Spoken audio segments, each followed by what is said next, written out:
Police Suvendu ধস্তাধস্তিতে পুকুরে পড়লেন BJP সমর্থক, হাতে আঘাত শুভেন্দু অধিকারীরও।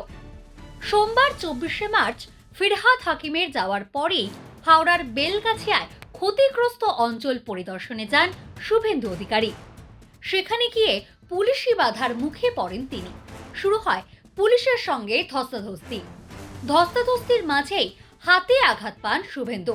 হাতে আঘাত পাওয়ার ঘটনায় হাওড়া পুলিশ কমিশনারেটের এসআই এর বিরুদ্ধে অভিযোগ শুভেন্দুর।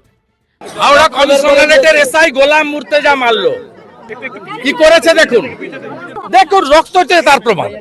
পাশাপাশি সাদা জামা পরা এক কর্মী সমর্থককে দেখা যায় পুকুরে পড়ে যেতে। অবশ্য সেখান থেকে উঠে ফের পুলিশের সঙ্গে বাকবিতণ্ডায় যোগ দেন তিনি।